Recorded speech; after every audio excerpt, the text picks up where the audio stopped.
आपण 11वीचा इतिहास अभ्यासत आहोत। यामध्ये आपण फर्स्ट आणि सेकंड पार्ट बघितला। आता थर्ड पार्टमध्ये बघूया। 1885 ते 1920 मधील कार्यकाळ। महाराष्ट्रातील राष्ट्रवादाचा उदय। महाराष्ट्रामध्ये 19व्या शतकाच्या उत्तरार्धात राष्ट्रवादाचा उदय झाला होता। आपल्या देशाबद्दल प्रेम अभिमान वाटणे म्हणजे राष्ट्रवाद होय।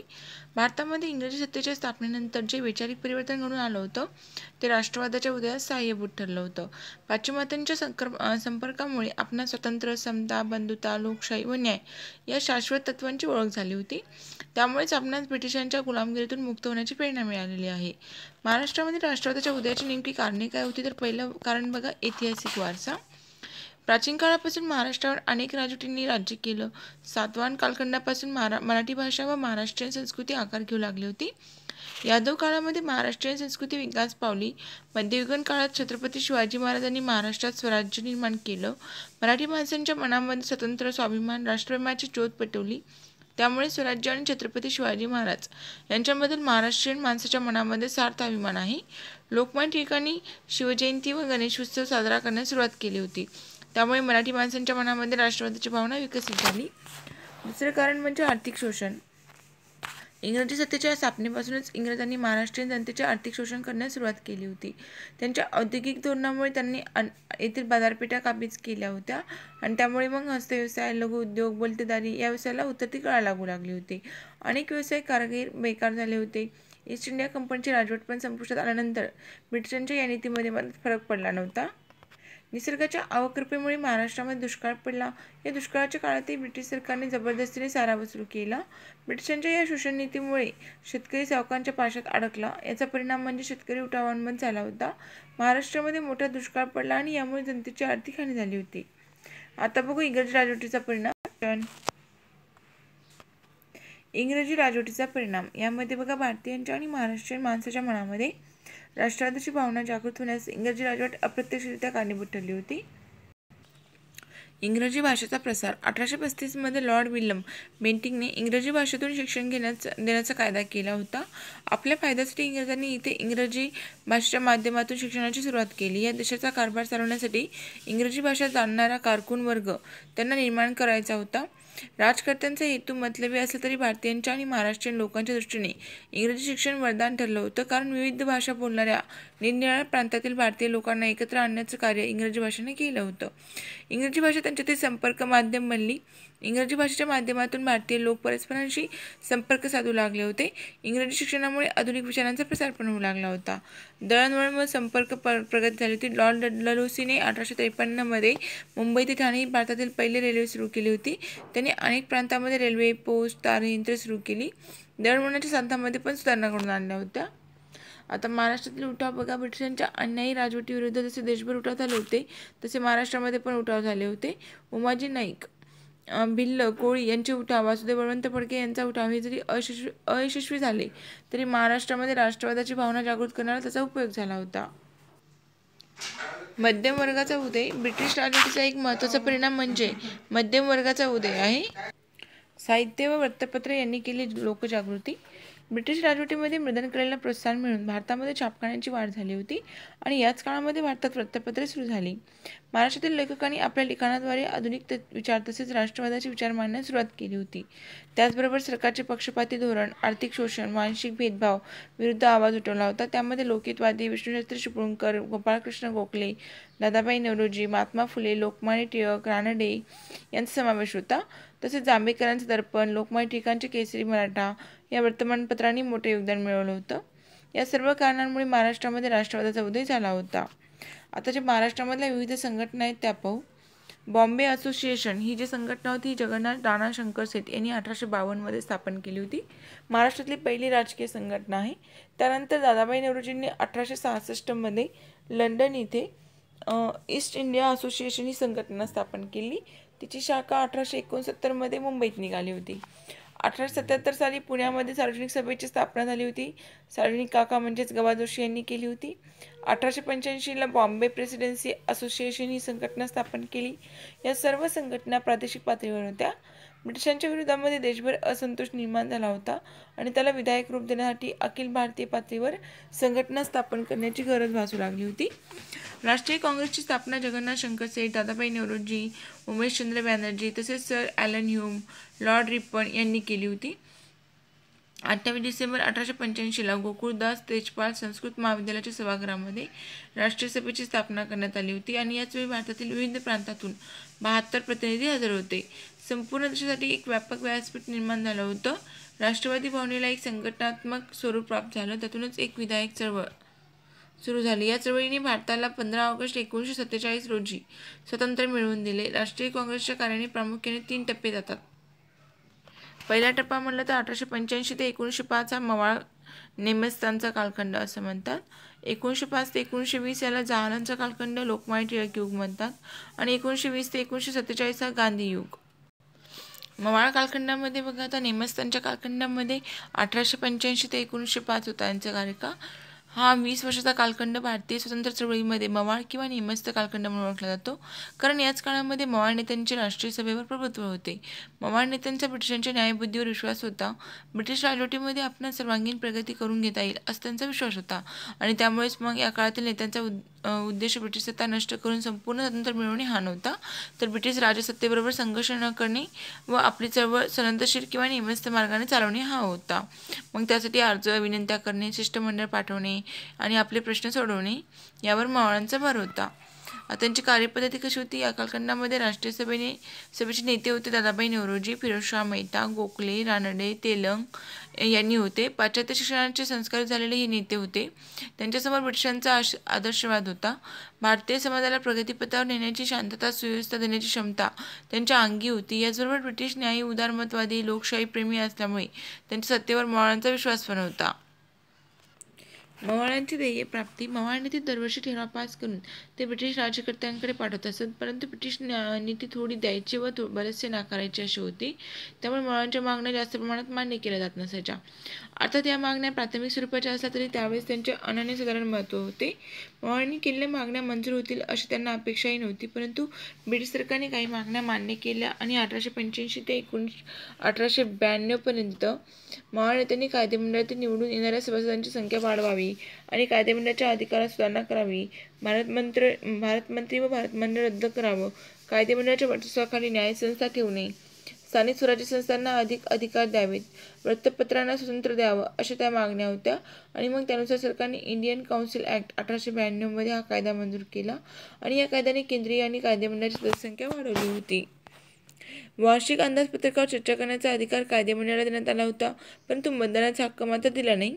परिणामी 1892 मध्ये कायद्याने दिलेल्या सुधारणा समाधानकारक नाहीत असे मवाळ काँग्रेसचे मत होते. म्हणून कायदेमंडळात जास्त सभासद आणि जादा अधिकार असावेत अशी मागणी त्यांनी केली होती. आणि मग गोखले यांनी 1905 मध्ये ऑस्ट्रेलिया, कॅनडाप्रमाणे भारतालाही वसाहतीचे स्वराज्य देण्यात यावे अशी मागणी केली होती गोखलेंनी. दादाभाई नौरोजींनी संपत्तीचे निराकरण, ड्रेन ऑफ वेल्थ सिद्धांत मांडला होता. शेतसारा कमी करावा, मिठावरील कर रद्द करावा, बँका सुरू कराव्यात, सावकारांपासून रयतेचे संरक्षण करावे या आर्थिक मागण्या करण्यात आल्या होत्या. आणि याचबरोबर इंग्रजांना उच्च पद देणे हे आर्थिक, राजकीय आणि नैतिकदृष्ट्या योग्य नसल्याचे मवाळांनी स्पष्ट केलं होतं. टीकाकारांच्या मते 1885 ते 1905 हा कालखंड मवाळ कालखंड. राष्ट्रीय सभेला फारसे यश मिळालं नव्हतं. त्यांच्या मागण्यांना सरकारने प्रतिसाद पण दिला नव्हता. तसेच या काळामध्ये काँग्रेसला जनमताचा आधारही नव्हता आणि या टीकेमध्ये थोडाफार सत्यांश असला तरी राष्ट्रीय काँग्रेस संपूर्णतः अयशस्वी ठरली असे म्हणता येणार नाही, कारण याच कालखंडामध्ये मवाळ नेत्यांनी राष्ट्रीय भावना जागृत करून आपण भारतीय लोक एकाच राष्ट्राचे नागरिक आहोत ही राष्ट्रवादाची भावना जनतेच्या मनात रुजविली होती. तसेच भारतीय लोकांना राजकीय शिक्षण दिले होते. लोकशाही, राष्ट्रवाद या संकल्पनेविषयी जाणीव निर्माण केली होती. ब्रिटिश सरकारचे चुकीचे धोरण जनतेच्या निदर्शनास आणून दिलं. भारतीयांना भारतावर राज्य करण्याचा अधिकार आहे हे जनतेला पटवून दिलं होतं. आणि मग यामुळे 1905 नंतर जहाल काँग्रेसला स्वराज्याचा मार्ग मोकळा झाला होता. लोकमान्य टिळक आणि जहाल कालखंड. जहाल मतवादाचा उदय 1905 ते 1920 हा कार्यकाळ.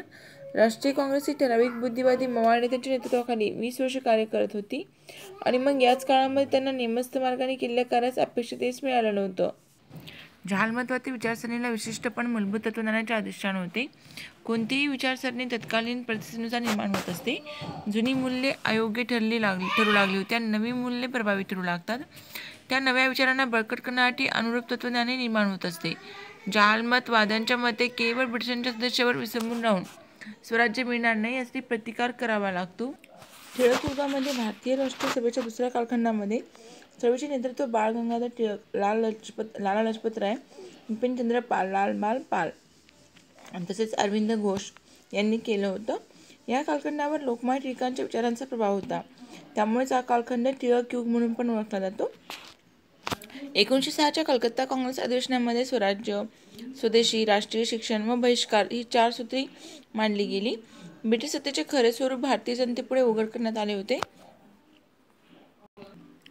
परिणामी भारतीय जनतेच्या मनामध्ये इंग्रजी सत्तेविरुद्ध प्रचंड असंतोष निर्माण झाला होता आणि त्यामुळे मग सर व्हॅलेंटाईन चिरोल यांनी लोकमान्य टिळकांना हिंदी असंतोषजनक असं म्हणलं होतं. लोकमान्य टिळक LLB ची परीक्षा पास झाले आणि त्याचवेळी त्यांचा गोपाळ गणेश आगरकर यांच्यासोबत परिचय झाला होता. हे दोघेही देशप्रेमाने भरावलेले ध्येयवादी तरुण होते.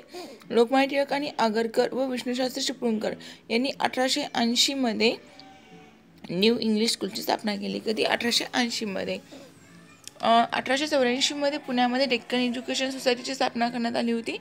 त्यांच्या पुढील वर्षी 1885 मध्ये फर्ग्युसन कॉलेज सुरू केलं. समाज जागृतीने कार्य प्रभावीपणे करता यावं म्हणून लोकमान्य टिळक, आगरकर यांनी मराठी भाषेमध्ये केसरी व इंग्रजी भाषेमध्ये मराठा ही 2 वृत्तपत्रे 1881 मध्ये सुरू केली.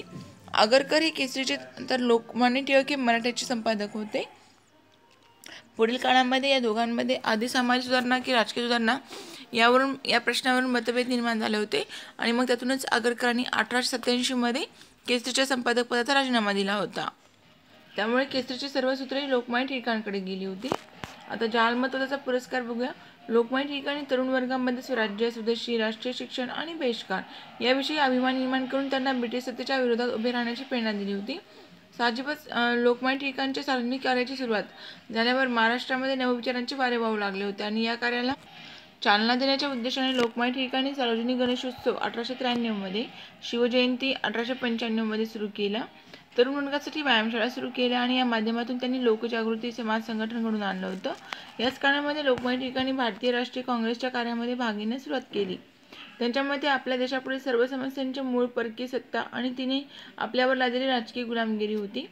ब्रिटिश सरकारवर केवळ स्वतःच्याच हितसंबंधाचा विचार करत असल्याने ते भारतीय जनतेला कधीच न्याय देऊ शकणार नाहीत. अशा परिस्थितीत भारतीयांनी आपल्या हक्कांसाठी ब्रिटिश सरकारशी संघर्ष करण्याची तयारी ठेवली पाहिजे. त्याकरता कोणत्याही प्रकारचा त्याग करण्याची इच्छा असली पाहिजे. लोकमान्य टिळकांच्या या विचारांशी सहमत असलेले नेते राष्ट्रीय काँग्रेसमध्ये एकत्र येऊ लागले होते आणि मग त्यातूनच राष्ट्रीय काँग्रेसमध्ये मवाळमतवादी आणि जहालमतवादी असे 2 गट निर्माण झाले होते. 1905च्या बंगाल फाळणीच्या जहालमतवादाला मोठ्या प्रमाणात पाठिंबा मिळू लागला होता. देशामध्ये ब्रिटिश सरकार विरोधी भावना वाढीस लागली तसेच वंगभंग चळवळीने जोर पण धरला होता. आता चतुसूत्री कार्यक्रम काय होता? तर लोकमान्य टिळकांनी राजकीय चळवळीसाठी चतुसूत्रीचा कार्यक्रम भारतीय जनतेपुढे मांडला होता. स्वराज्य, स्वदेशी, राष्ट्रीय शिक्षण व बहिष्कार असा तो कार्यक्रम होता. स्वराज्याचे उद्दिष्ट साध्य करणे हे चतुसूत्री कार्यक्रमाचे स्वरूप होते. लोकमान्य टिळकांनी या चतुसूत्री पुरस्कार करून देशातील सर्वसामान्य जनतेला परकीय सत्तेविरुद्ध संघर्षात मोठ्या संख्येने सहभागी करून घेतलं होतं. स्वराज्य हे लोकमान्य टिळकांच्या अंतिम ध्येय होते. स्वराज्य हा माझा जन्मसिद्ध हक्क आहे व तो मी मिळवणारच अशी त्यांची घोषणा होती. लोकमान्य टिळकांनी स्वराज्याची संकल्पना स्पष्ट करताना असं सांगितले होते की ब्रिटिशांना इंग्लंडमध्ये जे हक्क मिळतात ते हक्क भारतीयांना भारतामध्ये मिळालेच पाहिजे.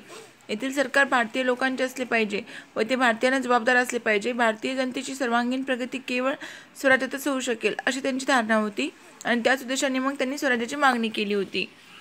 स्वदेशी याचा अर्थ भारतीयांनी आपल्या देशामध्ये तयार झालेल्या वस्तूंचा वापर करावा. ब्रिटिश राज्यकर्त्यांनी इंग्लंडमधील कारखान्यात तयार झालेल्या मालास संरक्षण देऊन भारताची बाजारपेठ काबीज केली होती आणि त्याद्वारे मग त्यांनी जनतेने प्रचंड प्रमाणावर आर्थिक शोषण करण्यास सुरुवात केली होती. हे शोषण थांबवून देशी उद्योगधंद्यांना ऊर्जित अवस्था निर्माण करून देण्याच्या उद्देशाने स्वदेशीचा पुरस्कार करण्यात आला होता. राष्ट्रीय शिक्षण भारतीय तरुणांमध्ये राष्ट्रीय प्रेमाची भावना निर्माण करण्याचे साधन म्हणून लोकमान्य टिळकांनी राष्ट्रीय शिक्षणाचा पुरस्कार केला होता. त्यांच्या मते सरकारी शाळांमधून राष्ट्रप्रेम, राष्ट्राभिमान, राष्ट्रीय वृत्ती निर्माण करणारे शिक्षण दिले जात नव्हते. तेव्हा सामाजिक कार्यकर्त्यांनी राष्ट्रीय शिक्षण संस्था सुरू करून विद्यार्थ्यांना राष्ट्रप्रेमाची तसेच आपल्या देशाची संस्कृती, उज्ज्वल परंपरा, इतिहास यांची माहिती करून देणारे शिक्षण द्यावे असं त्यांचं म्हणणं होतं. राष्ट्रीय शिक्षणामुळे विद्यार्थी अवस्थेत त्यांच्यात देशप्रेम, राष्ट्रभक्ती, स्वाभिमान, स्वावलंबी वृत्ती रुजवली जाईल व त्याचा उपयोग हा स्वतंत्र चळवळीसाठी होईल अशी त्यांची धारणा होती. आता बहिष्कारी स्वदेशीला पूरक अशी चळवळ होती. स्वदेशीची चळवळ यशस्वी होण्यासाठी परकीय मालावर बहिष्कार टाकण्याची गरज होती. तसेच या मार्गाने इंग्रजी सत्तेची नाकेबंदी पण करता येणार होती. लोकमान्य टिळकांनी सांगितलं होतं की परकीय सत्तेविरुद्ध लढण्यासाठी आपल्याकडे शस्त्रास्त्रे नसली तरी शस्त्रास्त्रापेक्षाही अधिक प्रभावी असे साधन आपल्या हाती आहे. ते साधन म्हणजे बहिष्कार आहे. परकीय मालावर भारतीयांनी बहिष्कार टाकल्यास ब्रिटिशांना या ठिकाणी राज्य चालवणे अशक्य होईल. थोडक्यात त्यांच्या दृष्टीने बहिष्कार हे ब्रिटिश सत्तेशी संघर्ष करण्याचे एक प्रभावी साधन होते. लोकमान्य टिळकांच्या या राष्ट्रवादी विचारसरणीमुळे आणि प्रचार कार्यामुळे त्यांना ब्रिटिश सरकारच्या रोषास तोंड द्यावं लागलं होतं. 1908 मध्ये सरकारने त्यांच्यावर राजद्रोहाच्या आरोपाखाली खटला भरला आणि या खटल्यामध्ये त्यांना 6 वर्षाची शिक्षा झाली होती. ब्रह्मदेशातील म्हणजेच म्यानमारमध्ये मंडालेच्या कारागृहामध्ये त्यांनी कैदेत ठेवलं होतं त्यांना आणि याच काळामध्ये त्यांनी गीता रहस्य हा ग्रंथ पण लिहिला होता. तुरुंगातून बाहेर आल्यानंतर त्यांनी आपले राजकीय कार्य पूर्वीच्याच जमान्यात पुढे चालू ठेवले होते. होम रूल चळवळ 1916 मध्ये ॲनी बेझंट यांच्या सहकार्याने लोकमान्य टिळक यांनी होम रूल लीग या संघटनेची स्थापना केली. भारतीय जनतेला राजकीय हक्क मिळाले पाहिजे व भारतातील प्रातिनिधिक संस्था अधिक व्यापक बनवून त्यांच्या अधिकारात वाढ केली पाहिजे अशा मागण्या या संघटनेमार्फत करण्यात आल्या होत्या. लोकमान्य टिळकांनी महाराष्ट्रामध्ये दौरे, प्रचारसभा आणि वृत्तपत्रातून मांडलेले प्रभावी विचार यामुळे महाराष्ट्राबरोबर देशभर सामान्य लोकांमध्ये स्वराज्याच्या हक्काची जाणीव निर्माण झाली होती. ब्रिटिश सरकारला ही चळवळ धोकादायक वाटू लागली होती आणि मग त्यांनी दडपशाहीचे धोरण स्वीकारले. वृत्तपत्रावर बंधन आणली. लोकमान्य टिळक यांनी पंजाब, दिल्ली इथे प्रवेशबंदी केली होती त्यांना. परंतु आता समाजजागृती इतकी झाली होती की लोक उत्साहाने होम रूलमध्ये सामील होऊ लागले होते आणि या चळवळीचे महत्त्व लक्षात आल्यानंतर मवाळवादी नेते, मुस्लिम लीगचे कार्यकर्ते त्यात सामील झाले होते. लोकमान्य टिळकांचा पुन्हा राष्ट्रीय काँग्रेसमध्ये प्रवेश झाला. कलकत्ता अधिवेशनासाठी डॉक्टर ॲनी बेझंट यांना अध्यक्ष करण्यात आलं होतं. लोकमान्य टिळक यशस्वी झाले. डॉक्टर ॲनी बेझंट अध्यक्ष होताच त्यांनी स्वराज्याची मागणी केली होती. आता लखनौ करार जो झाला होता तो 1916 मध्ये घडला होता. लोकमान्य टिळकांच्या मते हिंदू आणि मुस्लिम यांनी एकत्र येऊन जर स्वतंत्र चळवळीत भाग घेतला तर ब्रिटिशांना या संघटित शक्तीचा प्रतिकार करणे अशक्य होईल. पहिल्या महायुद्धामध्ये 1914 ते 1918 मध्ये खलिफाच्या प्रश्नावरून भारतीय मुसलमान दुखावले गेले आणि त्यामुळे इंग्रज मुस्लिमांविरुद्ध आहेत असा संबंध निर्माण झाला आणि त्या हळूहळू काँग्रेसजवळ येऊ लागले होते. त्यामध्ये राष्ट्रीय काँग्रेस आणि मुस्लिम लीग यांनी समजाचा प्रस्ताव तयार केला व आपापल्या अधिवेशनामध्ये तो मंजूर करून घेतला आणि मग त्यानुसार राष्ट्रीय सभेने मुस्लिम लीगच्या वेगवेगळ्या मतदारसंघाला विरोध करण्यास सोडून दिलं होतं. मुस्लिम लीगने ब्रिटिश साम्राज्याअंतर्गत स्वराज्याच्या मागणीस मान्यता दिली. परस्परांमधील मतभेदाचे मुद्दे बाजूला करून ब्रिटिश सत्तेविरुद्ध एकत्र येऊन आंदोलन करण्याची तडजोड केली होती. आता या प्रकारे कालखंडामध्ये जाल विचारवादांनी चळवळ अधिक आक्रमक बनवली. जनजागृती करून जनतेमध्ये असंतोष वाढला. 1 ऑगस्ट 1920 साली लोकमान्य टिळकांचं निधन झालं होतं. 1905 ते 1920 या कालखंडामध्ये राष्ट्रीय काँग्रेसला प्राप्त झालेले जहाल स्वरूप म्हणजे राष्ट्रीय काँग्रेसच्या धोरणामध्ये घडून आलेला सर्वात मोठा बदल होता. स्वराज्याचे हक्क हे मवाळवादी विचारसरणी किंवा मार्गाने मिळणार नाही तर ते ब्रिटिश राजवटीबरोबर संघर्ष, प्रतिकार जशास तसे वागूनच मिळवले पाहिजे ही भूमिका जहालमतवाद्यांनी केली होती. याच दरम्यान महाराष्ट्रामध्ये भारतात व भारताबाहेर ब्रिटिशांनी अन्यायाविरुद्ध अनेक सशस्त्र क्रांतिकारी व्यक्ती व संघटना कार्य करत होत्या. 1920 ते 1947चा कार्यकाळ बघूया. भारतीय स्वातंत्र्य संग्रामातील एक देदीप्यमान पर्व म्हणजे सशस्त्र क्रांतिकारी चळवळ. या क्रांतिकारकाच्या असीम त्यागाने व बलिदानाने अनेक महाराष्ट्रीयांना आणि भारतीय जनतेला प्रेरणा देऊन कार्यप्रवृत्त केलं होतं आणि मग त्यामुळे या सशस्त्र क्रांतिकारी चळवळीला भारतीय स्वातंत्र्य चळवळीमध्ये महत्त्वपूर्ण स्थान मिळालं. महाराष्ट्रामध्ये आद्य क्रांतिकारक वासुदेव बळवंत फडके यांच्या नेतृत्वाखाली उठाव हा विशेष उल्लेखनीय आहे आणि मग 19व्या शतकाच्या उत्तरार्धापासून मात्र व्यक्तिनिष्ठ उठावांची जागा संघटित क्रांतिकारी चळवळीने घेतली होती.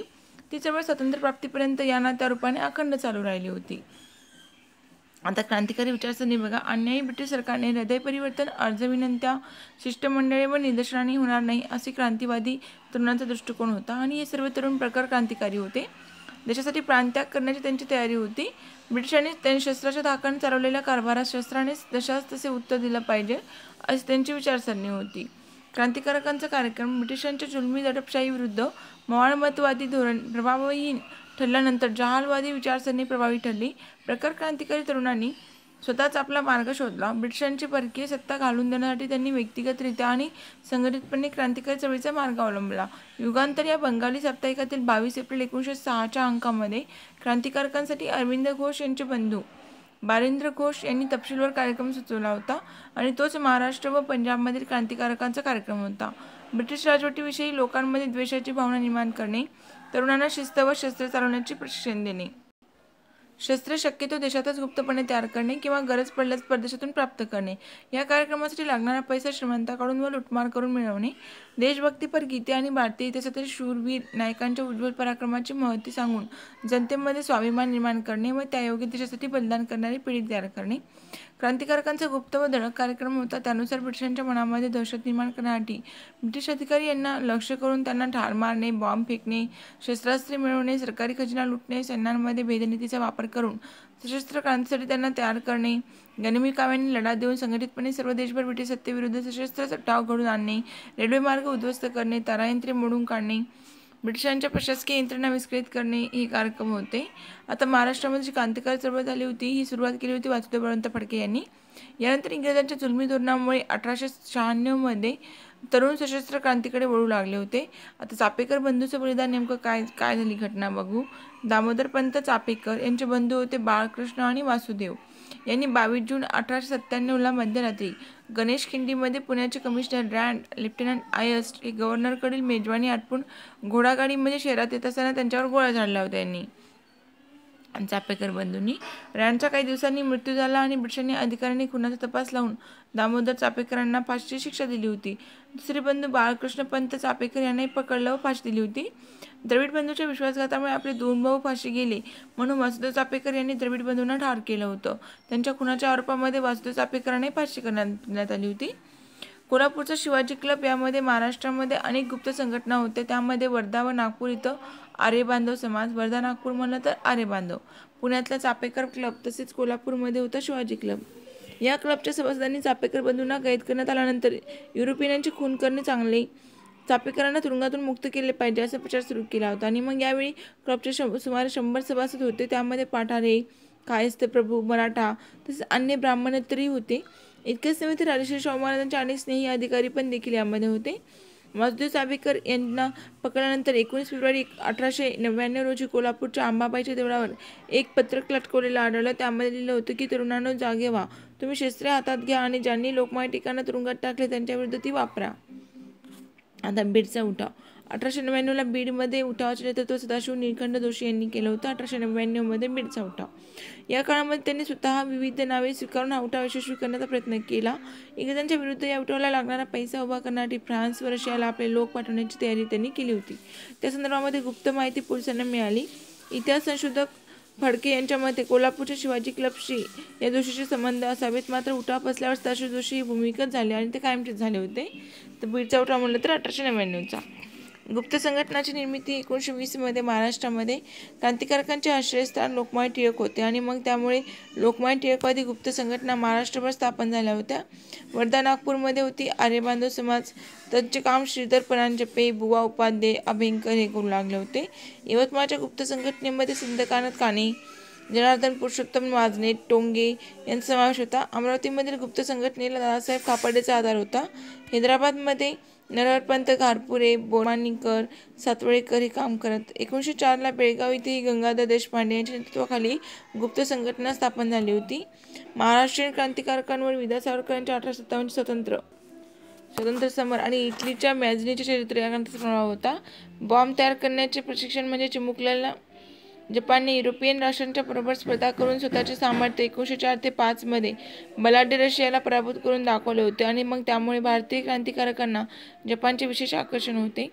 आगपेट्या तयार करण्याचे तंत्रज्ञान किंवा साबण बनवण्याचा कारखाना उभा करण्यासाठी आवश्यक ते ज्ञान मिळवण्यासाठी भारतीय तरुण जपानला जात असत. मात्र येताना बॉम्ब तयार करण्याचे प्रशिक्षण घेऊन येत असत. महाराष्ट्रामधील कोल्हापूरचे के.डी. कुलकर्णी म्हणजे केडबा जपानला गेले होते, परंतु 1919 पोलिसांनी पकडून 7 वर्ष शिक्षा दिली त्यांना आणि मग त्यानंतर सोलापूरचे गोविंद नारायण पोद्दार जपानला जाऊन आले. ते बॉम्ब तयार करण्यास शिकले पण होते. त्यांनी माहीम इथे कारखाना घातला होता. ओके, त्यांनी अनेक गुप्त संघटनांना सदस्यांना बॉम्ब तयार करण्याचे तंत्रज्ञान पण शिकवले होते.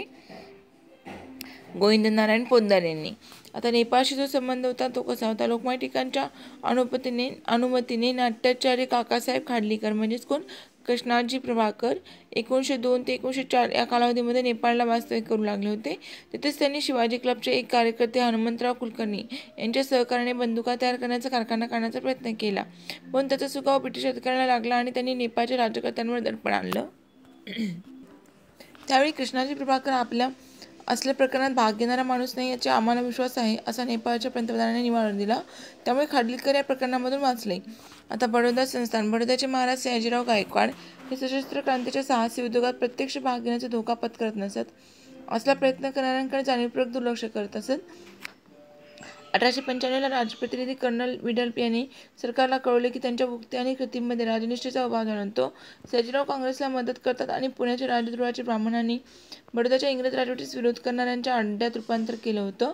1905 मध्ये केशवराव देशपांडे, माधवराव जाधव, अरविंद घोष, देवधर यांनी चांदोड स्टेशनजवळ गंगानाथ भारती विद्यालय स्थापन केलं. गंगानाथ भारती विद्यालय कुणी? केशवराव देशपांडे, माधवराव जाधव, अरविंद घोष, देवधर 1905 मध्ये. परंतु विद्यार्थी व शिक्षक राजद्रोहात्मक कृत्य करत असल्याचा संशय आल्याने बडोद्याच्या राजप्रतिनिधीने दिवाणाकडे जाब मागितला आणि 1908 मध्ये ते विद्यालय बंद करावं लागलं. आता सिद्धनाथ काणे जे होते, डॉक्टर सिद्धनाथ काणे हे यवतमाळच्या टिळकवादी गुप्त मंडळाचे सभासद होते.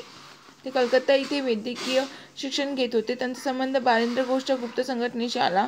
नरहर विठ्ठल भावे हे नागपूरच्या आबाजी पातुरकर यांच्या साहाय्याने डॉक्टर काण्यांनी फ्रेंचच्या ताब्यातील चंद्रनगरहून 8 पिस्तुले, 1 बंदूक व बॉम्ब बनवला साहित्य घेऊन ते यवतमाळला आणलं होतं. पांडुरंग महादेव सेनापती बापट. सेनापती पांडुरंग महादेव बापट हे अहमदनगरमधील पारनेर गावचे. त्यांनी BA ची पदवी संपादन केल्यावर मुंबई विद्यापीठाची शिष्यवृत्ती घेऊन 1904 मध्ये लंडनला गेले होते. महाविद्यालयीन शिक्षण घेत असतानाच त्यांनी माझ्या परतंत्र मातृभूमीला स्वतंत्र करण्यासाठी मी आजपासून आजीवन कायावाच्या मनाने झटेन आणि तिची हाक येताच तिच्या सेवेसाठी धावत येईन. या कामी मला देहाचा होम करावा लागला तरी मी फिरून याच भारतखंडात जन्म घेईल व अपुरे राहिलेले काम पूर्ण करून दाखवीन, अशी शपथ घेतली होती सेनापती बापट यांनी. सेनापती बापट हे इंग्लंडच्या वास्तव्यात क्रांतिकारक श्यामजी कृष्ण वर्मा यांच्या इंडिया हाऊसचे सदस्य बनले होते. श्यामजी कृष्ण वर्मा यांच्या मदतीने सेनापती बापट यांनी बॉम्ब तयार करण्याचं तंत्र शिकलं होतं आणि पॅरिसला गेलं होतं शिकण्यासाठी व बॉम्ब तयार करण्याचे ज्ञान त्यांनी आत्मसात केलं होतं. त्या संबंधीची पुस्तिका त्यांनी भारतामध्ये पाठवली. इंग्लंडमध्ये असताना त्यांनी ब्रिटिश सत्तेवर टीका करणारा निबंध पण वाचला आणि त्यामुळे त्यांची शिष्यवृत्ती बंद करण्यात आली होती. लोकमान्य टिळकांच्या विनंतीवरून श्यामजी कृष्ण वर्मांनी बापटांना 2000 रुपये दिले.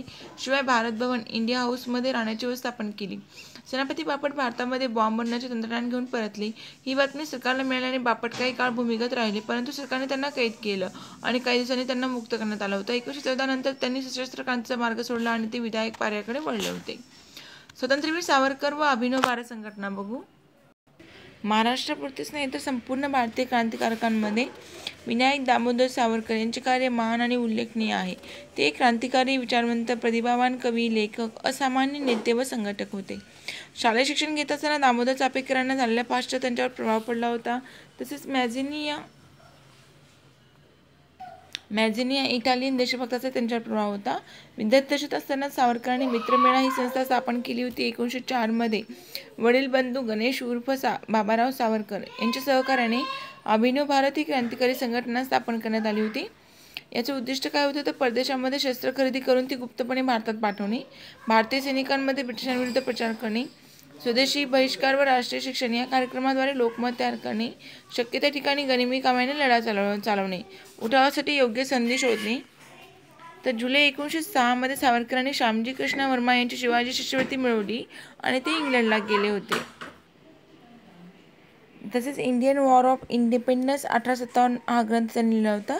त्याचबरोबर श्यामजी वर्माच्या इंडिया हाऊसमध्ये पण गुप्तपणे बॉम्ब बनवण्याचं कामही त्यांनी चालू केलं होतं आणि काही पिस्तुले विकत घेऊन भारतात गुप्तपणे पाठवणे सुरू केलं होतं. 1910 जानेवारीमध्ये ते पॅरिसला गेले. ब्रिटिश सरकारने त्यांना फरारी घोषित केलं आणि त्यांच्यावर राजद्रोहाचा खटला भरण्यात आला होता. पकड वॉरंट निघालं होतं. पॅरिसमधून ते लंडनला आले आणि मग त्यावेळी त्यांना व्हिक्टोरिया स्टेशनवर पकडण्यात आलं होतं. भारतामध्ये आणण्यासाठी मोरिया बोटीवर त्यांना पाठवण्यात आलं होतं. विद्या सावरकरांनी बोटीवरून निसटण्याचा प्रयत्न केला, पण ते फ्रान्स सरकारने आपणास मदत करावी अशा ब्रिटिश सरकारने पूर्वसूचना दिली होती आणि विद्या सावरकरांनी शौचालय जाण्याच्या निमित्ताने शौचालयातील पोर्ट होलमधून उडी घेतली होती 1910 मध्ये. परंतु थोड्याच वेळात फ्रेंच अधिकाऱ्यांनी त्यांना पकडलं आणि इंग्रज अधिकाऱ्यांच्या ताब्यात दिलं होतं. सावरकरांनी नाशिक येथे आणण्यात आलं. तिथेच त्यांच्यावर खटला चालवण्यात आला. सावरकरांना 25 वर्ष जन्मठेप व काळ्या पाण्यात शिक्षा दिली होती. त्यांची सर्व संपत्ती जप्त केली. जॅक्सनच्या खुनाला सहाय्य केल्याप्रकरणी 30 जानेवारी 1911 मध्ये सावरकरांना दुसऱ्यांदा 25 वर्षाची जन्मठेप ठोठावली गेली, म्हणजे एकूण 50 वर्ष. बाबाराव सावरकर व अभिनव भारत. विद्या सावरकर इंग्लंडला असताना त्यांचे थोरले बंधू गणेश सावरकर उर्फ बाबाराव सावरकर अभिनव भारतचे काम पाहत होते. पोलीस उपनिरीक्षक महम्मद हुसेनशी बाबारावांचा संघर्ष झाला, त्यामुळे त्यांना 1 महिन्यात शिक्षा ठोठावण्यात आली होती.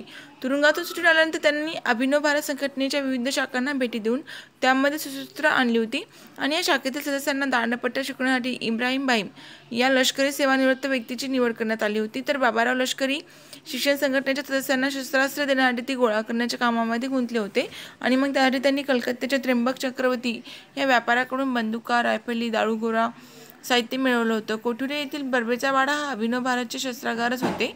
दुर्दैवाने अभिनव भारतमधील एका फितूर क्रांतिकारकामुळे बाबाराव सावरकरांना अटक झाली आणि त्यांची घराची झडती घेण्यात आली होती. त्यावेळी आक्षेपार्ह कागदपत्रे त्यांच्या हाती लागली. खटला सुरू होऊन बाबारावांना 1909 मध्ये काळ्या पाण्यात शिक्षा ठोठावण्यात आली होती. तसेच त्यांची सर्व संपत्ती पण जप्त केली. अनंत कानेरे यांच्याबद्दल बघू. सत्र न्यायालयाने बाबाराव सावरकरांना जन्मठेपेची शिक्षा ठोठावल्यानंतर ही बातमी कळताच अनंत कानेरे हे अतिशय संतप्त झाले आणि मग त्यामुळे त्यांनी ब्रिटिश अधिकाऱ्यांच्या विरोधामध्ये प्रत्यक्ष कृती करण्याचा निर्णय घेतला आणि मग त्यानुसार 21 डिसेंबर 1909 मध्ये किर्लोस्कर नाटक मंडळीने खास जॅक्सन या अधिकाऱ्यासाठी देवल नाट्य कंपनी मार्फत शारदा नाटकाचा कार्यक्रम विजयानंद थिएटर नाशिक येथे आयोजित केला होता. या कार्यक्रमात जॅक्सन साहेब आलेले असताना अनंत कानेरेने त्यांच्या छातीत गोळ्या झाडून त्याचा खून केला. कानेरेला पकडण्यात आले, त्यांची तपासणी घेण्यात आली. त्यावेळी एक ब्राउनिंग पिस्तूल, एक रिव्हॉल्वर आणि खुनाचा बदला खुनाने या निष्कर्षाचे एक निवेदन प्राप्त झाले होते. खटला सुरू झाल्यानंतर त्यात त्यांना फाशीची शिक्षा ठोठावण्यात आली होती. अनंत कानेरेंना या घटनेनंतर ब्रिटिश सरकार अधिक सावध होऊन त्यांचे झडती सत्र सुरू झाले. गणू वैद्य या क्रांतिकारकास पकडण्यात आले. त्यांनी क्रांतिकारकाच्या संदर्भातील माहिती पोलिसांना दिली आणि मग त्यामुळे अनेकांना अटक करण्यात आली होती. अभिनव भारतच्या पेन शाखेवर व कोटूरच्या बर्वेवाड्यावर धाड पडली आणि मग इथूनच पोलिसांना 15 बंदुके, पिस्तुले, तलवारी वगैरे बरेच साहित्य सापडलं होतं. मार्च शाखेवर धाड घालून पोलिसांनी दीक्षित पाणवलकर यांना पकडलं. पुणे शाखेवर धाड घालून तेथील शाखेचे सूत्रधार ब्रह्मगिरी बुवा यांना पकडण्यात आलं. त्यांना 15 वर्षाची शिक्षा दिली होती. नाशिक, कोल्हापूर, औंध, पंढरपूर येथील क्रांतिकारकांना पकडून शिक्षा ठोठावण्यात आली होती. परिणामी हळूहळू महाराष्ट्रातील गुप्त मंडळाचे सशस्त्र क्रांतिकारी प्रतिकाराचे प्रयत्न थंडावले होते. आता गांधी युग बघू, अतिशय महत्त्वाचं. 1920 ते 1947 हा कार्यकाळ म्हणजे स्वातंत्र्यपूर्व काळातील काँग्रेसच्या कामगिरीचा तिसरा आणि अखेरचा कालखंड मानला जातो. तो गांधी युग म्हणून ओळखला जातो. या कालखंडामध्ये राष्ट्रीय चळवळीचे नेतृत्व महात्मा गांधींनी केलं होतं. त्यामुळे असहकार चळवळ महात्मा गांधी 1869 ते 1948 असा कार्यकाळ. मोहनदास करमचंद गांधी यांचा जन्म झाला होता 2 ऑक्टोबर 1869 मध्ये गुजरातमधील पोरबंदर येथे. पोरबंदर येथेच त्यांचं प्राथमिक आणि माध्यमिक शिक्षण झालं. मुंबई इथं उच्च शिक्षण घेण्यासाठी ते बॅरिस्टरची पदवी घेण्यासाठी लंडनला गेले होते. त्यांनी मुंबईमध्ये काही काळ वकिली पण केली. त्यानंतर पुढे दक्षिण आफ्रिकेत गेले. तिथे त्यांनी वकिली केली आणि याच ठिकाणी त्यांनी राजकीय व सामाजिक कार्य सुरुवात केली. आफ्रिकेत असताना जॉन रस्किनने लिहिलेल्या अनटू धिस लास्ट या पुस्तकाच्या वाचनानंतर महात्मा गांधीजींमध्ये आमूलाग्र परिवर्तन घडून आलं होतं. स्वातंत्र्य, समता यासाठी लढा देणारा नेता म्हणून आफ्रिकेत त्यांना मान्यता मिळाली होती. दक्षिण आफ्रिकेत त्यांनी 1906 ते 1914 या काळामध्ये अनेकदा सत्याग्रह चळवळीचे आयोजन केले होते. दक्षिण आफ्रिकेतून महात्मा गांधीजी भारतात आल्यानंतर एकंदर परिस्थितीचे अवलोकन केले आणि भारतातील अतिव दैन्य आणि दारिद्र्य पाहून त्यांचं मन विषण्ण झालं आणि मग त्यातूनच त्यांच्या जीवनशैलीमध्ये बदल झाला. 25 मे 1915 त्यांनी साबरमतीच्या नदीच्या किनाऱ्यावर सत्याग्रहाश्रमाची स्थापना केली. पुढे साबरमतीहून 1936च्या सुमारास सेवाग्राम इथं गेले. त्यांनी महात्मा गांधीच्या राजकारणातील प्रवेशामुळे एका नव्या युगाची सुरुवात झाली होती. 1920चा असहकार चळवळ, 1930चे सविनय कायदेभंग, 1942चं आंदोलन या घटनांमागे महात्मा गांधींची प्रेरणा, शक्ती व नेतृत्व होतं आणि मग त्यामुळे 1947 मध्ये भारताला स्वातंत्र्य मिळालं होतं. त्यांच्याबद्दल वाटणारा आदर, निष्ठा, अपार श्रद्धा यामुळे लोकांमध्ये महात्मा म्हणून मान्यता मिळाली. स्वतंत्र भारतात राष्ट्रपिता म्हणून त्यांचं स्थानपण संस्मरणीय आहे. सत्य, अहिंसा या शाश्वत मूल्यांचा वारसा त्यांनी जगाला दिला होता. त्यामुळे जागतिक शांततेचे महादूत म्हणून त्यांना गौरव केला जातो. गांधीजी आणि सत्याग्रह. दक्षिण आफ्रिकेमध्ये यावेळी तीव्र स्वरूपाचा वर्णद्वेष होता. वर्णद्वेष इतक्या खालच्या थराला पोहोचला होता की महात्मा गांधींना रेल्वेच्या प्रथम श्रेणीच्या डब्यातून गोऱ्यांनी बाहेर पण काढलं होतं. दक्षिण आफ्रिकेतील भारतीयांना न्याय मिळवून देण्यासाठी महात्मा गांधींनी 1906 साली सत्याग्रह या नव्या तत्त्वाचा अवलंब केला. दक्षिण आफ्रिकेमध्ये या आंदोलनाला अभूतपूर्व प्रतिसाद मिळाला होता. चळवळ ही पूर्णतः शांततेने व अहिंसात्मक असल्यामुळे शासनाला नेहमीप्रमाणे दडपशाहीचा अवलंब करता आला नाही आणि या निशस्त्र व संघटित शक्तीपुढे सरकारला झुकावं लागलं होतं. सत्याग्रह या नव्या अहिंसात्मक धोरणाच्या शक्तीचा सर्व जगाला जाणीव झाली होती. प्रारंभीचे सत्याग्रह बघू त्यांचे तर नामदार गोपाळकृष्ण गोखले यांच्या सांगण्यावरून 1915ला महात्मा गांधींनी आफ्रिकेत भारतामध्ये आले होते. आफ्रिकेतून गांधीजींच्या प्रारंभीच्या जीवन कार्यकाळामध्ये चंपारण्य सत्याग्रह झाला होता. सर्वात पहिल्यांदा चंपारण्य सत्याग्रह, नंतर खेडा सत्याग्रह, नंतर अहमदाबाद येथील आंदोलनाचा समावेश होता. या कार्यामुळे गांधीचं नाव सर्वतोमुखी झालं होतं. पुढे ब्रिटिश सरकारने भारतीय राष्ट्रीय चळवळी दडपण्यासाठी रोलेट कायदा लागू केला. गांधींच्या सूचनेनुसार भारतीयांनी देशभर उपोषण, हरताळ, सार्वजनिक सभा ही निषेध अस्त्रे वापरली. गांधींना अटक झाली तेव्हा ठिकठिकाणी हिंसक आंदोलने पण झाली होती. जालियनवाला बाग हत्याकांड आणि खिलाफत चळवळ. 12 एप्रिल 1919ला पंजाबमधील अमृतसर शहरामध्ये कायदा आणि सुव्यवस्था स्थापन करण्यासाठी लष्करी कायदा पुकारून लष्कर प्रमुख जनरल डायर यांच्या हाती शहर सोपवण्यात आलं होतं. त्यांनी बंदी हुकूम जारी केला. जालियनवाला बागेत निशस्त्र जनतेवर जनरल डायरने बेछूट गोळीबार केला आणि त्यामध्ये अनेक जखमी व मृत पावले होते. गांधीजींनी या घटनेचा तीव्र शब्दामध्ये निषेध केला. जेव्हा भारतीय मुस्लिम बंधूंनी खिलाफत चळवळ केली तेव्हा महात्मा गांधींनी या चळवळीला काँग्रेसचा पाठिंबा मिळवून तिचे नेतृत्व केले होते. 1920 पासून महात्मा गांधीजींनी देशव्यापी हरताळ पुकारून ब्रिटिशांविरुद्ध असहकार चळवळ सुरू केली. खिलाफत चळवळीने महात्मा गांधींच्या असहकार चळवळीला पाठिंबा दिला होता. आता असहकार चळवळ 1920 ते 1922 पर्यंत चालली.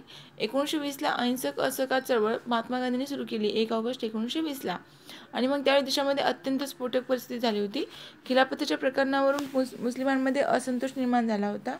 रोलेट कायदा, जालियनवाला बाग हत्याकांड, सरकारची दडपशाही, 1919च्या सुधारणा कायद्यातील असमाधानकारक तरतुदी यामुळे भारतीय प्रचंड असंतोष निर्माण झाले होते आणि अशावेळी मग सप्टेंबर 1920च्या कलकत्ता अधिवेशनामध्ये चळवळीचा आराखडा मांडून तो मंजूर करून घेतला होता. 26 डिसेंबर 1920ला नागपूर अधिवेशनामध्ये असहकार चळवळीला काँग्रेसने मान्यता दिली आणि या चळवळीच्या ठरावानुसार खालील निर्णय घेण्यात आले होते. पहिलं म्हणजे अधिकारपदे, पदव्या, मानांच्या जागांचा त्याग करावा. सरकारी सभा कार्यक्रमाला नागरिकांनी हजर राहू नये. सरकारी शाळांच्या ऐवजी राष्ट्रीय शिक्षण संस्थेमध्ये विद्यार्थ्यांना प्रवेश द्यावा. सरकारी न्यायालयावर बहिष्कार टाकावा. देशी न्याय पंचायतीत जावे. कायदेमंडळाच्या निवडणुकीवर बहिष्कार घालावा. मेसोपोटेमियात पाठवण्यासाठी केल्या जाणाऱ्या मुलकी लष्कर नोकरी भरतीवर बहिष्कार घालावा. परदेशी मालावर बहिष्कार घालावा व स्वदेशीचा पुरस्कार करण्यात यावा. आता महाराष्ट्रामध्ये जे असहकार कार्यक्रम झाले होते कुठे कुठे तर महाराष्ट्रामध्ये लोकमान्य टिळकांच्या मृत्यूनंतर महात्मा गांधींचे नेतृत्व मान्य करून असहकारचा कार्यक्रम मनापासून अंमलात आणण्यासाठी लोक तयार झाले होते.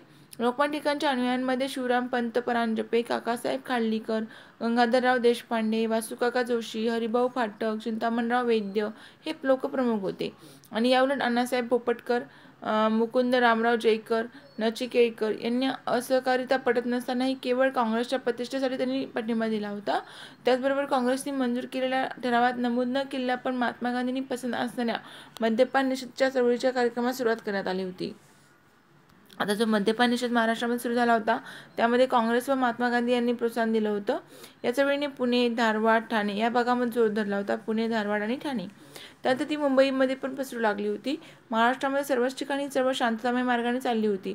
धारवाडचे जिल्हाधिकारी पेंटर यांनी दडपशाहीचे धोरण अवलंबल्यामुळे 30 जून रोजी जमावावर गोळीबार करण्यात आला होता आणि त्यामध्ये 3 व्यक्ती ठार झाले होते, 20 जण जखमी झाले होते. पेंटरांनी केलेल्या दडपशाहीबद्दल मुंबईतील सभेमध्ये महात्मा गांधींनी त्यांच्यावर टीका केली. या चळवळीस धारवाड येथे लागलेले हिंसक वळण लक्षामध्ये घेऊन महात्मा गांधींच्या सल्ल्यानुसार मुंबई काँग्रेसने मुंबईतील निदर्शने ऑगस्टपर्यंत स्थगित केली होती आणि मग याच काळामध्ये 89 खटले भरून 60 निदर्शकांना दंड झाला होता. पकडल्या गेलेल्या व्यक्ती सत्याग्रही असतील तरी त्यांना बचाव करण्याचा प्रयत्न न करता निमूटपणे शिक्षा भोगवायची असते. त्यामुळे दंड इतके भरावे लागले की पैशाच्या खर्चाच्या अभावी ही चळवळ थांबावी लागली होती.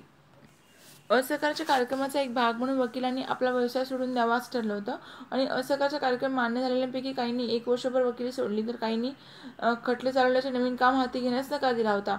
त्यामध्ये भुसावळचे वासुदेवराव दास्ताने होते, सोलापूरचे रामचंद्र शंकर राजवाडे, सातारचे अष्टपुत्रे, उंबरगावचे नानासाहेब देवदेकर यांचा समावेश होता. मात्र ज्यांच्याकडे पूर्वीचेच खटले बरेच होते त्यांनी ते चालवण्यासाठी न्यायालयात जाणे सोडले नाही.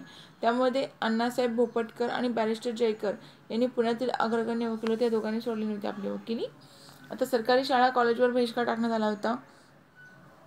सरकारी अनुदानावर किंवा सरकारतर्फे चालवल्या जाणाऱ्या जात असलेल्या खास शिक्षण संस्थांवर बहिष्कार घालून राष्ट्रीय शाळा व महाविद्यालयात प्रवेश घेण्यासाठी प्रचार केला. 1920ला पुण्यामध्ये लोकमान्य टिळकांच्या नावाने महाविद्यालय सुरू केलं होतं. त्यामध्ये 87 विद्यार्थी एकूण होते. असहकार आंदोलनामध्ये ज्या व्यक्तींनी महाविद्यालय शिक्षण सोडून नंतर राष्ट्रीय शाळेत अध्यापनाचे काम केले त्यामध्ये इस्लामपूरचे शंकरराव चावडेकर, सांगलीचे लिमये, बाची लागू, महाडचे सखाराम भागवत, मालवणचे सदाशिव कान्होजी. यावेळी महाराष्ट्रामध्ये राष्ट्रवादाचा प्रसार जोमाने सुरू झाल्यानंतर राष्ट्रीय शाळांमध्ये महाविद्यालयात शिक्षण घेणाऱ्या विद्यार्थ्यांची संख्या वाढू लागली आणि मग यातूनच पुढे महाराष्ट्रीय नवे नेतृत्व उदयास आले होते.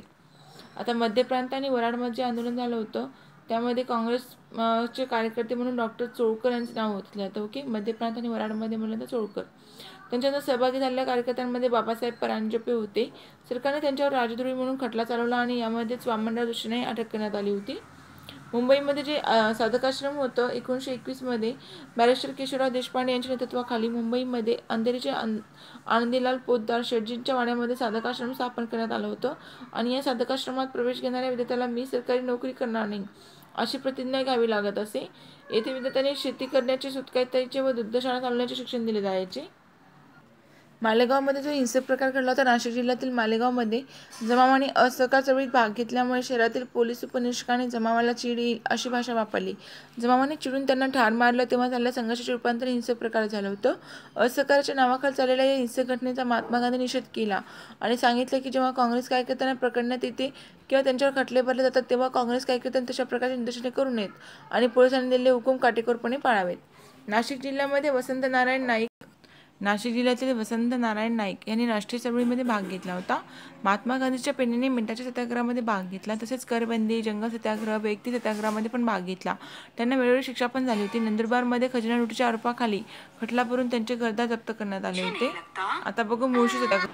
चोरीचोरा प्रकरण. संपूर्ण देशभरामध्ये स्थानिक स्वयंसेवक घोषणा मिरवणुका काढून आंदोलनाचे वातावरण निर्माण करण्यात आले होते. अशी एक मिरवणूक होती 5 फेब्रुवारी 1922ला गोरखपूर जिल्ह्यातील चोरीचोरा येथे निघाली होती.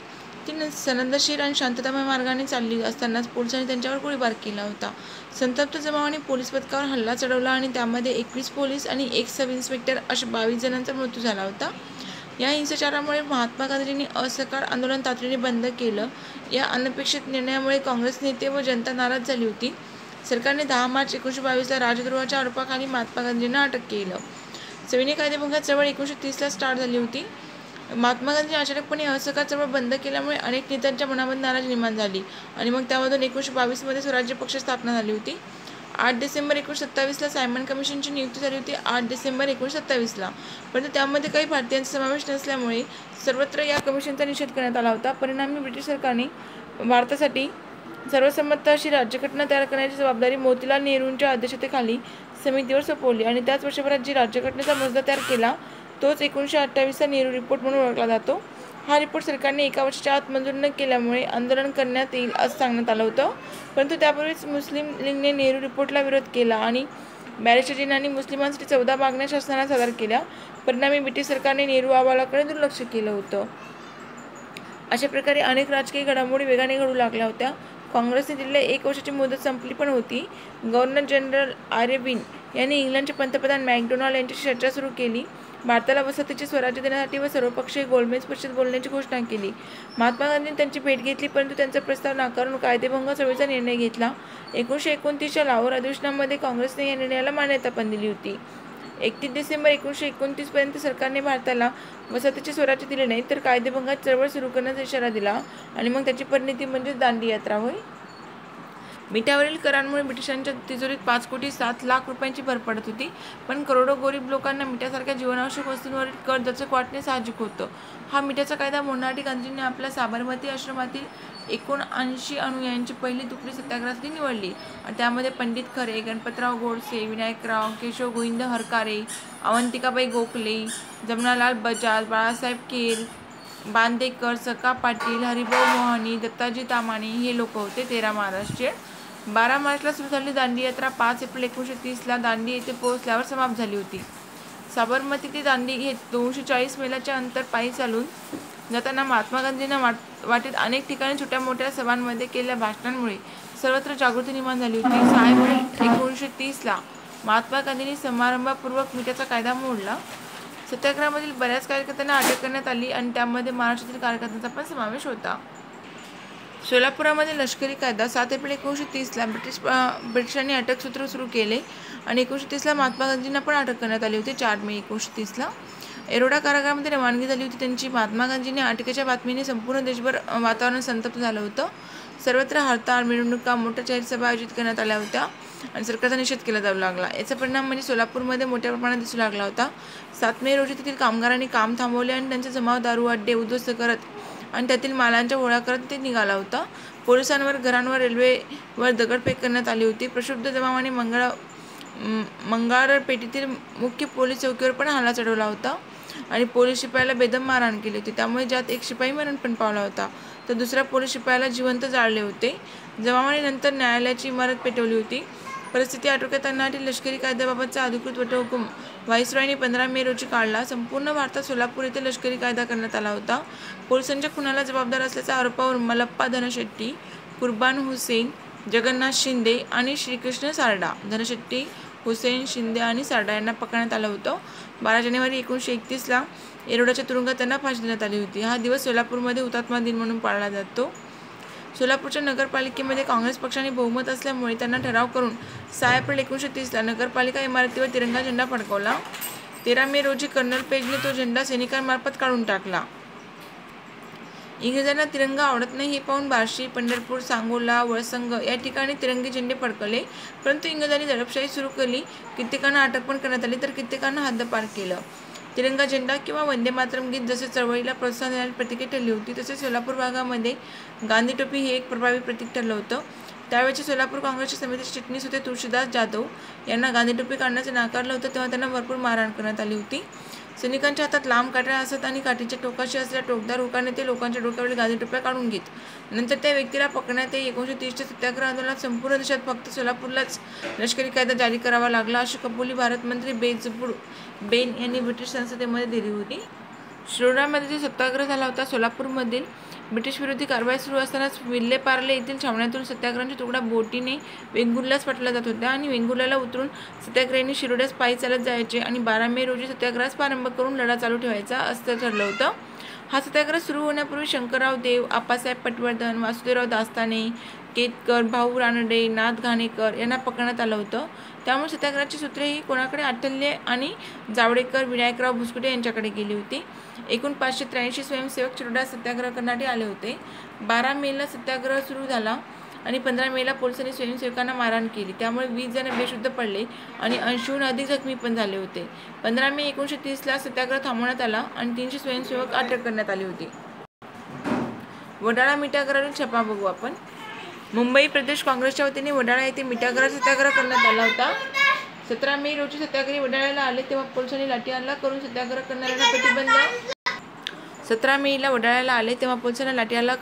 करणाऱ्यांना प्रतिबंध करण्याचा प्रयत्न केला. परंतु दिवसभर स्वयंसेवकांनी तुकड्यांनी येऊन सत्याग्रह केल्यामुळे त्यांना पकडण्यात आलं होतं. वडाळ्यामध्ये ही मोहीम 1 जून 1930 पर्यंत चालू होती. या काळामध्ये शेकडो स्वयंसेवकांना अटक पण झाली होती. म्हणजे वडाळा मिठागरावरील छापा 17 मे रोजी स्टार्ट झाला होता. 1 जून 1930 त्यांना पकडण्यात आलं होतं.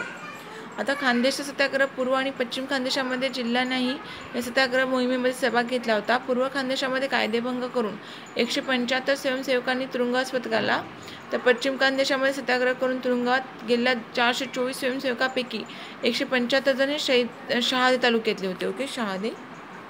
आता पुणे जिल्ह्यामध्ये सविनय कायदेभंगाची चळवळ झाली होती. खानदेशचा सत्याग्रह पूर्व आणि पश्चिम खानदेशामध्ये या सत्याग्रह मोहिमेत सहभाग घेतला होता. पूर्व खानदेशामध्ये कायदेभंग करून 175 स्वयंसेवकांनी तुरुंगवास पत्करला होता. तर पश्चिम खानदेशातून सत्याग्रह करून तुरुंगात गेलेल्या 424 स्वयंसेवकांपैकी 175 जण शहादे तालुक्यातले होते. आता पुणे जिल्ह्यातील सविनय कायदेभंगाची चळवळ बघूया. पुणे जिल्ह्यामध्ये मिठाच्या कायदेभंगाच्या चळवळीत प्रचार करण्याचे कार्य महर्षी विठ्ठल रामजी शिंदे, हरिभाऊ तुळपुळे, वासुकाका जोशी, धर्मानंद कोसंबी, केशवराव जेदे यांना जातं. तर बाळूकाका कानिटकर, त्रेंब हारोलीकर, हरिभाऊ फाटक यांनी पुणे शहरातील प्रचारांची आघाडी सांभाळली होती. काकासाहेब गाडगी, देवगिरकर, युथ लीगचे SM जोशी, नाग गोरे, रके खाडीलकर यांनी पुणे जिल्ह्याबाहेर जाऊन कुलाबा, ठाणे या जिल्ह्यांमध्ये प्रचारसभा घेतल्या होत्या. यावेळी महर्षी वीरा शिंदे, SM जोशी यांनी 6 महिने कारावाची शिक्षा पण भोगली होती. आता सातारा जिल्ह्यातील सत्याग्रह हा महत्त्वपूर्ण मानला जातो. सातारा जिल्ह्यातील बिळाशी गावातल्या जंगली सत्याग्रहामध्ये स्त्री पुरुषांनी शौर्य गाजवलं होतं. तिथे शेतकऱ्यांनी कायदेभंग करून जंगलातून एक झाड आणून ते भरचौकामध्ये ठेवून त्यांच्यावर तसेच देवळावर राष्ट्रध्वज फडकावला होता. 5 सप्टेंबरला बिळाशीमध्ये शिरून पोलिसांनी तो झेंडा ताब्यात घेण्याचा प्रयत्न केला. त्यावेळी राजूताई कदम या स्त्रीला लाठीचा मार खावा लागला होता, परंतु तिने झेंडा सोडला नाही. या लढ्याचे नेतृत्व करणाऱ्यांपैकी 39 जणांना पोलिसांनी पकडलं होतं. 1942 साली साताऱ्यांच्या प्रतिसरकारचे नेते म्हणून गाजलेले क्रांतिसिंह नाना पाटील हे 1930च्या लढ्यात सहभागी झाले होते. आपल्या रोखठोक भाषणाने त्यांनी सातारा जिल्ह्यातच नव्हे तर पुणे जिल्ह्यामध्ये सासवड भागातही जागृती घडवून आणली होती. आता ठाण्यामधील सत्याग्रह. ठाणे जिल्ह्यातील उंबरगावला 5 मेला मिठाच्या सत्याग्रहाचे नेतृत्व नानासाहेब देवदेकर आणि कमलादेवी चट्टोपाध्याय. ठाणेमध्ये कोण? नानासाहेब देवदेकर आणि कमलादेवी चट्टोपाध्याय यांनी केलं होतं. मिरवणुकीमध्ये 10,000 लोक हातात पाण्याची मडकी घेऊन समुद्रकिनाऱ्याकडे गेली होती. तसेच डहाणू तालुक्यातील चिंचणी, बोर्डी आणि डहाणू या ठिकाणी मिरवणुका काढून लोकांनी मिठाचा कायदा मोडला होता. शामराव पाटील हे दांडी यात्रेत सहभागी झाले होते. चिरनेरमध्ये सत्याग्रह झाला होता. 25 सप्टेंबर 1930ला पनवेलपासून 12 ते 13 मैलावर असलेल्या चिरनेर गावामध्ये शेतकऱ्यांनी मोर्चा काढला होता. यावेळी पोलिसांनी गोळीबार केला होता. त्यामध्ये 7 सत्याग्रहींना बलिदान मिळालं होतं. तसेच झालेल्या संघर्षामध्ये मामलेदार, 3 पोलीस आणि 1 वन संरक्षण असे 4 ठार झाले होते.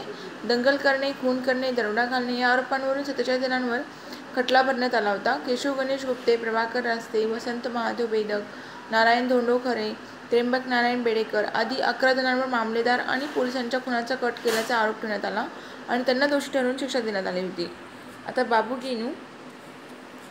आपल्या विधवा आईसोबत राहून मोलमजुरी करणारा बाबू गेनू हा पुणे जिल्ह्यातला आंबेगाव तालुक्यातील महाळुंगे पडवळ या गावचा रहिवासी होता. महाळुंगे पडवळ सत्याग्रहासाठी काँग्रेसचा स्वयंसेवक म्हणून त्यांचं नाव नोंदणी केली होती. मुंबई शहरात वाळवा देवीच्या नवीन हनुमान रस्त्यावर परदेशी कापडाने भरलेल्या ट्रकसमोर 12 डिसेंबर 1930ला आडवा झाला. त्यातच ट्रक अंगावरून गेल्याने त्यांचा मृत्यू झाला होता. त्यामुळे लोक संतापले. त्यांच्या अंत्ययात्रेत 20 हजारांचा जमाव होता. सोलापूरच्या स्मशानभूमीत त्यांच्यावर अंत्यसंस्कार करण्यात आले होते. त्यानंतर प्रक्षुब्ध जमावाने जीटी इस्पितळाच्या इमारतीवर युनियन जॅक जाळून टाकला. तसेच जमावाने पोलीस पथकावरही हल्ला चढवला होता. बाबू गेनूच्या बलिदानाने महाराष्ट्रातील अनेक तरुणांना स्मृती व प्रेरणा मिळाली. दहीहंडा सत्याग्रह. अकोला जिल्ह्यातील दहीहंडा या गावामध्ये खाऱ्या पाण्याच्या विहिरी होत्या, म्हणून तिथे मीठ तयार करून कायदेभंग करण्याची योजना राबवली. मोर्शी सत्याग्रहातील क्रांतिकारक नेते बापूसाहेब सहस्त्रबुद्धे यांच्या नेतृत्वाखाली विहिरीमधून पाणी काढून मीठ बनवण्यात आलं होतं. त्यामुळे कायदेभंग झाला. वर्धा जिल्ह्यातून शेकडो कार्यकर्ते दहीहंड्याला गेले. नागपूर येथे 13 एप्रिल 1930ला नरकेसरी अभ्यंकरांनी जाहीर सभा घेऊन तिथे मीठ पुण्याचा जाहीर लिलाव केला. यवतमाळ येथे लोकनायक बापूजी आणि यांनी मिठाच्या पुड्यांचा लिलाव केला. तर अकोला येथे दुर्गाताई जोशी, दादासाहेब गोळे, ब्रिजलाल बिर्याणी यांनी कायदेभंग चळवळ राबवली होती. मोठमोठ्या जाहीर सभा घेणे, मीठ विक्री करणे व कायदा मोडणे ही कार्य अकोला जिल्ह्यात सुरू झाली होती. बुलढाणा जिल्ह्यातही गावोगावी कायदेभंग करून आणलेल्या अवैध मिठाची विक्री होऊ लागली. भंडारा, अमरावती इथेही मोठ्या प्रमाणात कायदेभंगाचे वातावरण निर्माण झाले होते. अमरावती येथे सत्याग्रह डॉक्टर भोजराज, हरिराव देशपांडे, डॉक्टर पातुरकर, कृष्णराव मोरे इत्यांचा सक्रिय सहभाग होता. पुसदचा जंगल सत्याग्रह बघू. पुसद जवळच्या आरक्षित जंगलातील गावामध्ये 10 जुलै 1930ला कापून बापूजी आणे यांच्या नेतृत्वाखाली 11 स्वयंसेवकांनी जंगलाचा कायदा मोडला होता. त्याबद्दल आणे यांना 6 महिने शिक्षा पण झाली होती. 11 जुलैला डॉक्टर मुंजे यांनी असा सत्याग्रह केला, त्यांनाही शिक्षा देण्यात आली. या जंगल सत्याग्रहाची लोण हळूहळू तळेगाव, वडाळी, खामगाव, बुलढाणा, चांदा, भंडारा इतर जिल्ह्यामध्ये पसरलं होतं.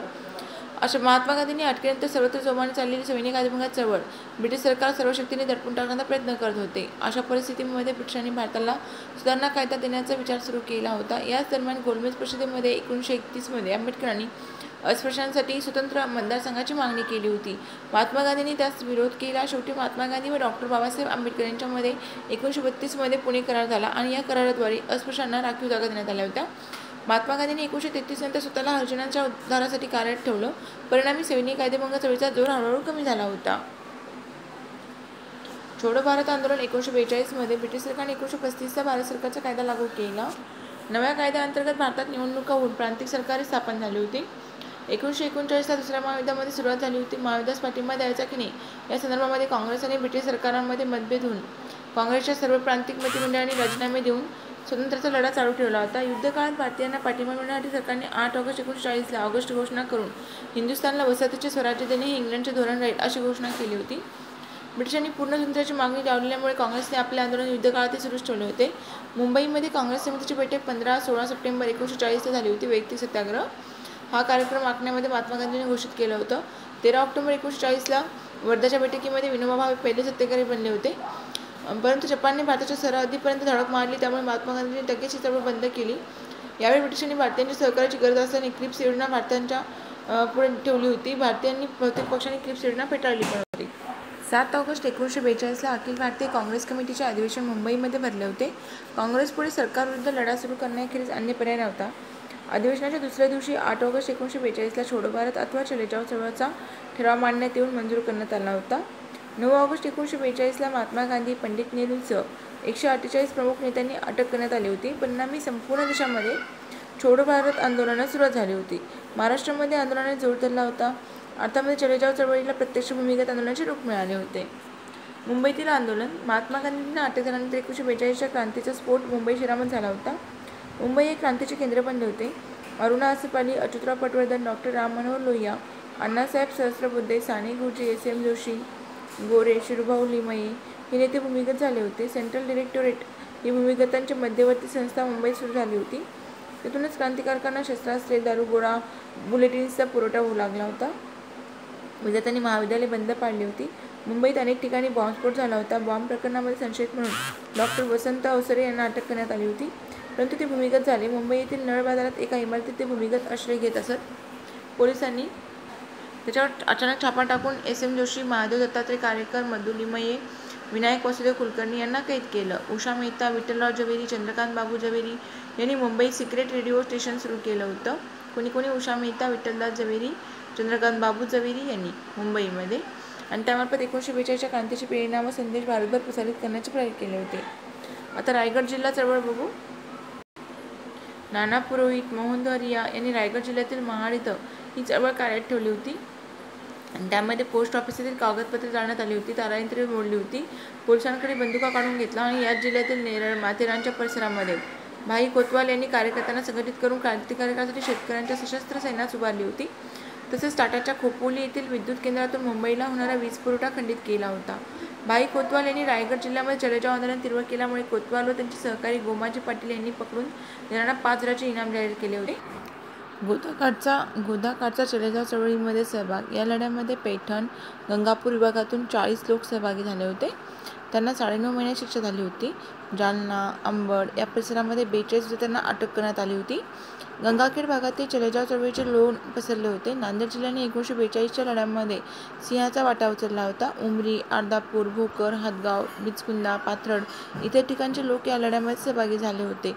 नांदेड येथे 3 ऑक्टोबर 1942 रोजी मोठ्या संख्येने सत्याग्रहींनी सत्याग्रह केला होता. पुढे त्यांना 1 वर्षाच्या कारावासाची शिक्षा पण झाली होती. 1942च्या गोदाकाठची स्वतंत्र चळवळ इतिहासाला कलाटणी देणारी घटना ठरली होती. भारतीय स्वतंत्र चळवळीमध्ये छोडो भारत हा शेवटचा टप्पा म्हणून ओळखला जातो. या चळवळीमध्ये हिंसेबद्दल सरकारने महात्मा गांधींना व काँग्रेसला जबाबदार धरले आहे. म्हणून महात्मा गांधींनी 21 दिवसाचे उपोषण केले होते. या चळवळीला जरी अंतिम ध्येय गाठता आले नसले तरी भारतीय स्वतंत्र दृष्टिपथात आणून ठेवले विसरता येणार नाही. बेनोडा गावची शौर्यगाथा. मोर्शी वरुड रस्त्यावर बेनोडा हे गाव आहे. 16 ऑगस्टला बेनोडा, इत्तमगाव, लोणी या खेड्यामध्ये लोकांनी एकत्र येऊन पोलीस ठाण्यावर मोर्चा नेण्यास ठरवले होते. वामनराव पाटील यांनी मोर्चाचे नेतृत्व केले होते. मोर्चावर पोलिसांनी बेछूट गोळीबार केला होता. त्यात महादेव फंदाडे, महादेव वाघमारे इत्तमगावचे होते, महादेव वाघमारे, पांडुरंग मालपे लोणीचे, महादेव बारमासे व विनायक यावले बेनोड्याचे या 6 जणांना प्राणाहुती द्यावी लागली होती. आष्टी आणि चिमूरचे लढे. वर्धा जिल्ह्यामध्ये आष्टी गावाला 16 ऑगस्टमध्ये 3000 लोकांचा जमाव पोलीस ठाण्यावर चाल करून गेला. तेव्हा पोलिसांनी केलेल्या गोळीबारामध्ये 7 जण ठार झाले होते. संतप्त जमावाने पोलीस उपनिरीक्षक, जमादार आणि 3 शिपाई यांच्यावर हल्ला चढवला आणि त्यांना ठार मारलं. पोलीस ठाणे, पोलिसांचे चाळ, टपाल कार्यालय, सरकारी विश्रामधाम इत्यादी इमारती जाळून टाकल्या होत्या. या संघर्षामध्ये अनेकांना अटक पण झाली होती. 10 जणांना फाशी झाली होती. 54 जणांना जन्मठेप आणि 16 जणांना दीर्घ मुदतीच्या शिक्षा फरमावण्यात आल्या होत्या आष्टीमधल्या लढ्यामध्ये. ओके. आणि चिमूरमध्ये 16 ऑगस्टला खवळलेल्या जमावाने सब डिव्हिजनल ऑफिसर, नायब तहसीलदार, परिमंडल निरीक्षक व 1 शिपाई यांना लाट्यांचे प्रहार करून ठार मारले. चिमूरमधील जवळपास सर्व सरकारी इमारती जाळण्यात आल्या होत्या. 19 ते 26 ऑगस्टपर्यंत 300 गोवऱ्या व भारतीय सैनिकांना चिमूर गावात तळ ठोकून निरपराध बायका मुलांना बेदम मारहाण केली होती. साताऱ्यामध्ये जे पत्री सरकार होतं त्याबद्दल बघू. सातारा विभागातील क्रांतिसिंह नाना पाटील यांचे प्रति सरकार साधारणतः 3 वर्ष कार्यरत होते. सत्यशोधक चळवळीतून वर आलेले क्रांतिसिंह नाना पाटील सर्वसामान्यांचे कैवारी होते. त्यांचे सहकारी विविध जाती जमातीतील होते. 1 ऑगस्ट 1942 ते 21 मे 1943 या चलेजावच्या पहिल्या टप्प्यामध्ये मोर्चे, निदर्शने आणि भूमिकेत राहून घातापाताचे प्रकार घडून आणले गेले. चळवळीच्या अखेरपर्यंत ठिकठिकाणी प्रभात फेऱ्या, सभा घेतल्या गेल्या. शिवाय तारा तोडणे, रूळ खणणे, स्टेशन जाळणे, आगी लावणे, तिरंगा फडकवणे यावर भूमिगत कार्यकर्त्यांनी आपलं लक्ष केंद्रित केलं होतं. भूमिगतांनी कराड, पाटण, तासगाव, खानापूर, वाळवा, खटाव या गावांमध्ये साधारण लोकांच्या घरांवर दरोडे घालून रकमा हस्तगत केल्या होत्या. फडके यांच्या मते भूमिगतांचे छोटे मोठे 29 गट होते आणि गटनीय सदस्यांची यादी आबासाहेब शिंदे यांच्या ग्रंथामध्ये नोंदवलेली आहे. या भागामध्ये प्रति सरकारला पत्री सरकार म्हणूनही संबोधलं जायचं, प्रति सरकारला. आणि या काळामध्ये जी.डी. लाड, शेख काका, बर्डे मास्तर, वसंतदादा, उत्तमराव पाटील, लीलाताई पाटील, यशवंतराव चव्हाण, जी.डी. देशपांडे, दिनकरराव निकम, तानाजी पेंढारकर या व्यक्तींचे योगदानही महत्त्वपूर्ण होते. 1942च्या लढ्यात सर्वात यशस्वी असा पत्री सरकारचा प्रयोग होता. भन्साळीचे उपोषण. सेवाग्राम आश्रमामध्ये भन्साळी, प्राध्यापक भन्साळी 1 नोव्हेंबर 1942 मध्ये दिल्लीतील बापूजी आणि यांची भेट घेऊन चिमूरच्या महिलांना न्याय मिळवून द्यावा असा प्रयत्न केला होता त्यांनी, आणि त्या प्रकरणात काहीच कारवाई होत नव्हती हे लक्षात घेऊन प्राध्यापक भन्साळींनी उपोषणास प्रारंभ केला. परंतु त्यांचा फारसा उपयोग झाला नाही. परंतु भन्साळीने या प्रकरणी 63 दिवस उपोषण केलं होतं. ठक्कर बापा नटेश, आप्पाजी द्रविड, एडी मणी, पी. कोंदडवार इत्यादींनी पत्रक काढून चिमूर प्रकरणाची न्यायालयीन चौकशी व्हावी असा आग्रह धरला होता. आणि या प्रकरणामध्ये 6 जानेवारी 1943 देशातील 100हून अधिक वृत्तपत्रांनी 1 दिवसाचा हरताळ पाळला. विदर्भाप्रमाणेच मध्य भारतातही ही चळवळ फोफावली होती. अशा रीतीने 1942च्या चलेजाव आंदोलनामध्ये विदर्भ, मध्य भारताने वैशिष्ट्यपूर्ण भूमिका पार पाडल्याचे दिसून येतं.